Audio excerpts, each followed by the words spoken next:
How is everybody? Oh, good. I thought you guys had gone home. My name is Allan Harris. I'm a Noongar man from and a Wongai man from Western Australia. And my tribal lands as a Noongar stretches from Geraldton in the north to Southern Cross in the west, the east, south to Esperance and all around the south coast. Hometown is considered Margaret River. And for those who like Margaret River and the beautiful red and white tablets that you share each weekend, otherwise known as wine, it's a great place to come from.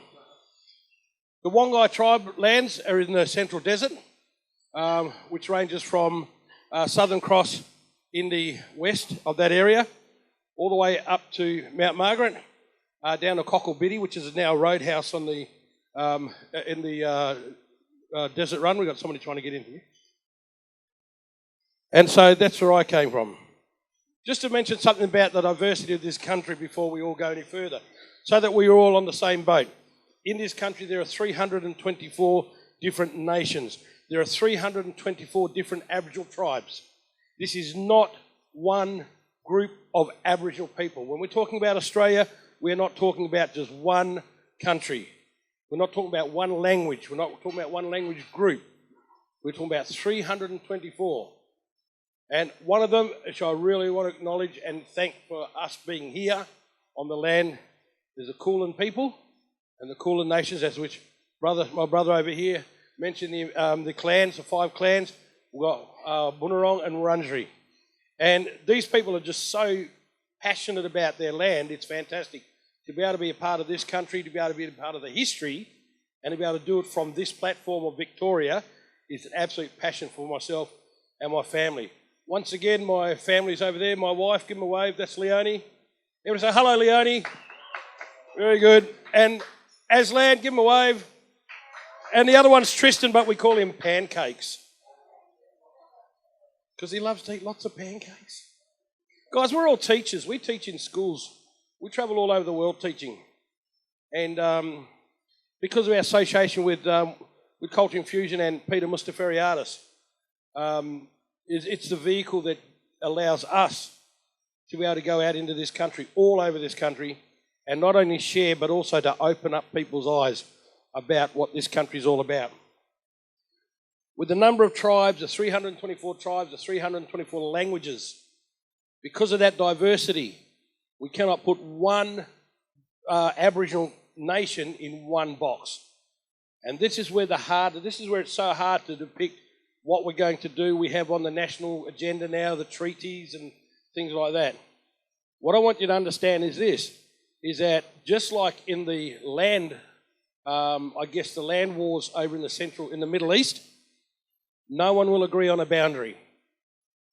Also to understand is this, if you have 2 tribes, one bordering the left, one bordering the right of a river, over a period of time, which is what we're talking about here now, we can have erosion, and the cycle of that river will change.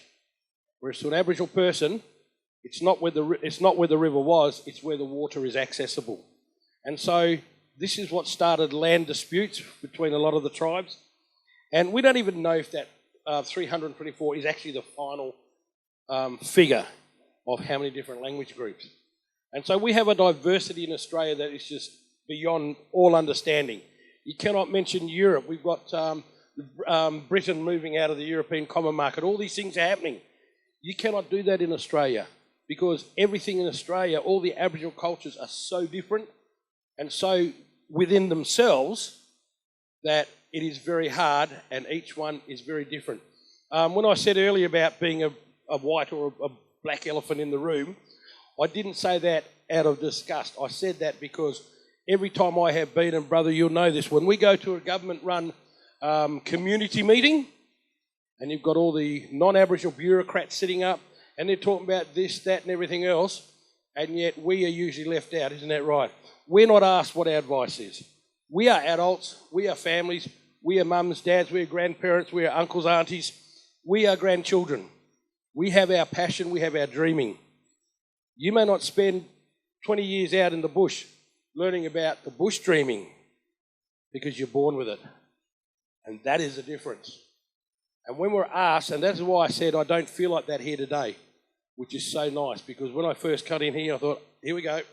Again, I'm going to be sitting down talking about how we're going to help the poor Aboriginal people.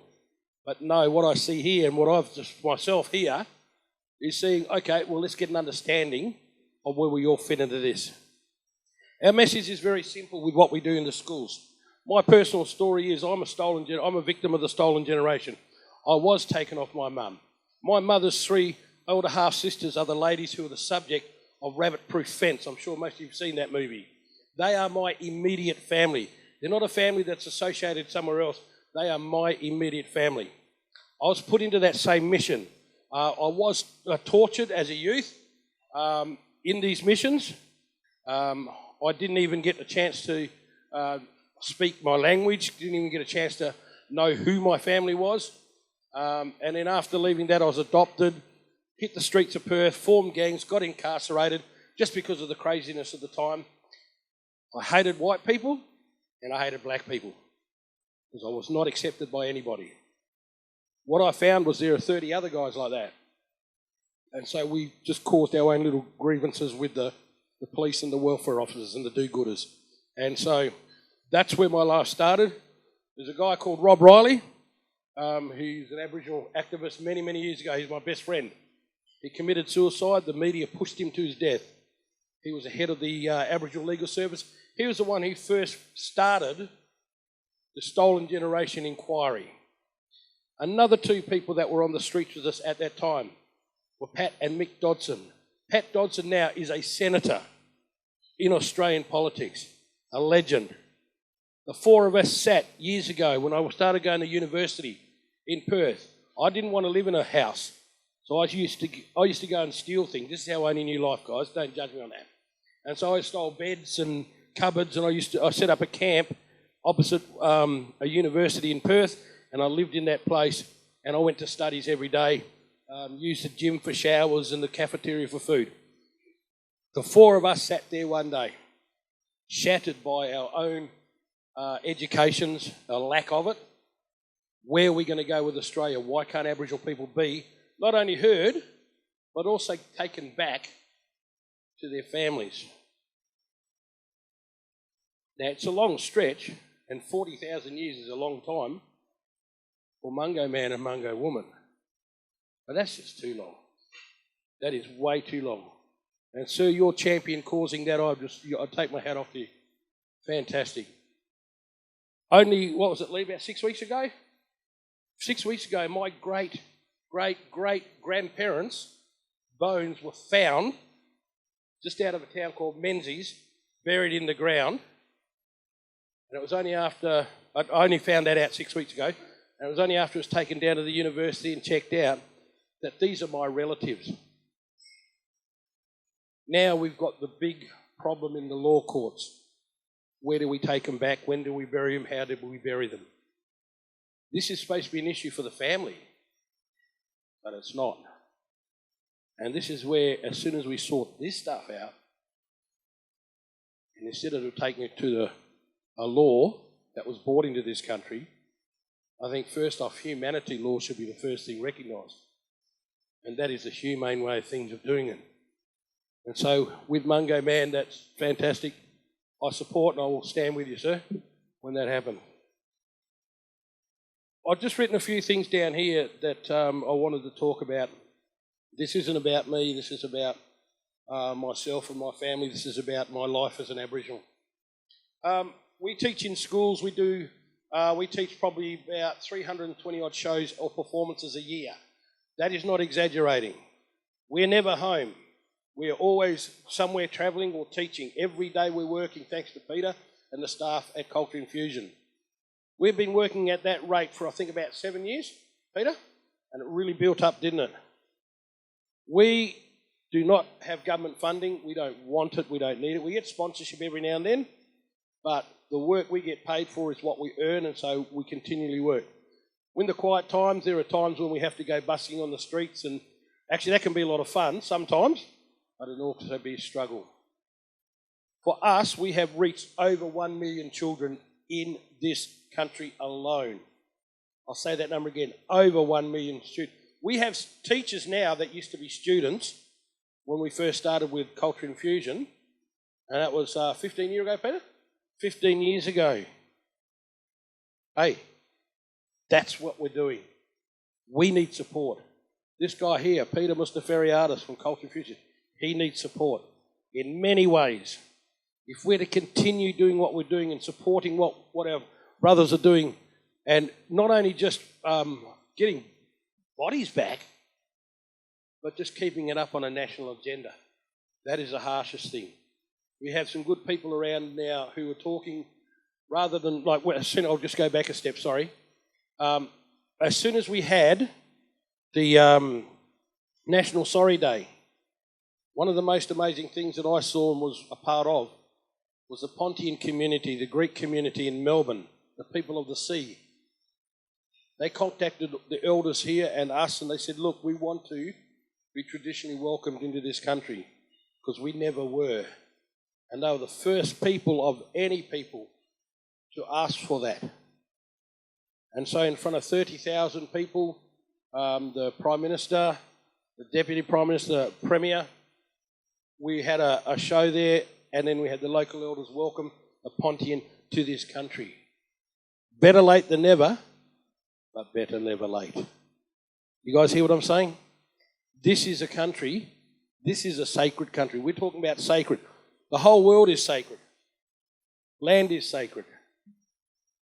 We tell children, I don't care if you've been just in Australia for 3 months, if you call yourself an Aussie, you live in this country, you're an Aussie, you walk the same land that I do. And the land that you walk on has been there for thousands of years. See, as Aboriginal people, we don't own the land, we never did. We were part of the land as the land was a part of us.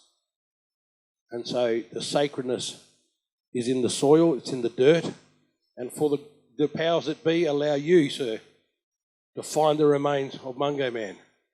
Wow, you're indeed blessed. And it's fantastic that I'm actually in your presence, because I've always wondered about that. So you and I are going to talk at another stage, I hope, which would be good for me. What we're doing now is, this was new. I didn't know about this until last week, I think it was. Yeah, because we're supposed to go to Ethiopia together, yeah? And hang out with the Bob Marley's boys and Rastafarian music, you know. Can you imagine him in dreadlocks? It's a scary sight. And so that's been cancelled, but to me, this is more important. I'd rather stay here and see things through this way than go elsewhere and entertain. This is my country. This is my home. This is my mother. And not growing up with a mother. I met my parents, which I was very lucky. Many, many didn't. So growing up here as a son of the land, it's very important. And for other people to come along who are not Aboriginal people, man, that's awesome. I remember hearing a speech, and I'll be very quickly, oh, sorry, brother. Martin Luther King mentioned, Dr. Martin Luther King Jr. said he had a dream. And then we also had Mandela, who turned around and talked about his Rainbow Nation. Well, when you look at our history, we're called the Rainbow Serpent people. And our land is known as the land of dreaming. And so what they look forward to, we already have here. And that's the thing that we've got to grasp hold of. You know, if you want to sort out any reconciliations that you may have, or even reservations you may have, deal with it in here, because it's a national issue. It doesn't belong to the Aboriginal community only. It doesn't belong to the leaders of the governments and that to sort it out. It belongs to everybody here. And I know all of you here are here because you've dealt with that. And that, to me, I'm going to go away from here, hyped right up, I'll tell you. Kids are going to put up with me all night. Sorry, boys. So, guys, on that note, look, thank you very, very much for inviting us and allowing us to hear our speakers today. We haven't finished with what we're doing, and we're only just starting with this. Thank you very much.